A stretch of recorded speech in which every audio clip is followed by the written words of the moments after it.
জয় মা তারা। আজ তারা মায়ের মন্দির নয়, বরং মায়াপুর থেকে আপনাদের ঘুরিয়ে আনি। আমি এই মুহূর্তে জলঙ্গি নদীর তীরে। এই নদীটির অতীতে নাম ছিল খোরে নদী। নদীটি পদ্মা নদী থেকে উৎপত্তি হয় এবং নদিয়া জেলা পলাশীপাড়া, তেহট্ট ও কৃষ্ণনগর শহরের উপর দিয়ে প্রভাবিত হয়ে মায়াপুরের কাছে ভাগীরথীতে মিলিত হয়। পশ্চিমবঙ্গের নদিয়ায় অবস্থিত ইস্কন দ্বারা নবনির্মিত একটি নগরী মায়াপুর, যা ইস্কনের প্রমুখ কার্যালয় ও পশ্চিমবঙ্গের নবীন অন্যতম পর্যটন কেন্দ্র। মায়াপুর ভাগীরথী নদীর পূর্ব পাশে অবস্থিত।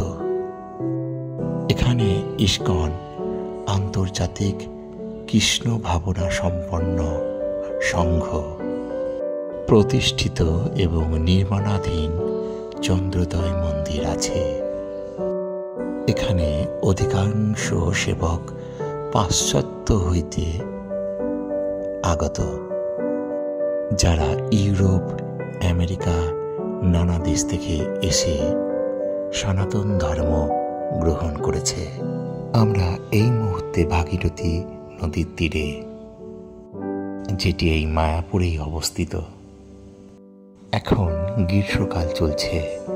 গ্রীষ্মের দাবদাহে উত্তপ্ত হয়েছে মাটি, কিন্তু নদীর জল স্বচ্ছ, ঠান্ডা।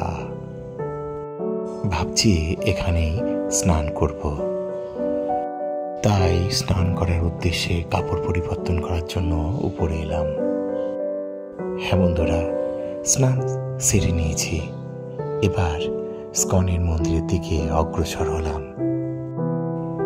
গ্রীষ্মের দাবদাহ আর উত্তপ্ত গরম, পরিবেশ যেন ক্লান্ত।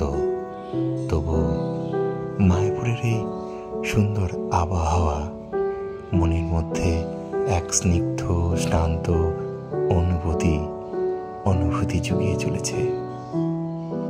তাই গ্রীষ্মের দাবদাহকে উপেক্ষা করে মোবাইল নিয়ে মন্দিরের আশেপাশে এগিয়ে যেতে লাগলাম। ইচ্ছে ছিল মন্দিরের ভিতরে গিয়েও ক্যামেরা নিয়ে ছবি তোলার, কিন্তু মন্দির কর্তৃপক্ষ সেই অনুমতি আমাদের দেয়নি। তাই মন্দিরের বাইরের অংশে আপনাদের ভিডিও করে দেখালাম। আর কথা নয়, মন্দিরের আশেপাশের অংশগুলো আপনাদের ঘুরিয়ে ঘুরিয়ে দর্শন করাই।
দেখুন এই গ্রীষ্মের দাবদাহের মধ্যে থেকেও আপনাদের মন্দির, ভোগ মন্দির, গোশালা সমস্ত কিছু অল্প অল্প করে দর্শন করালাম। আজ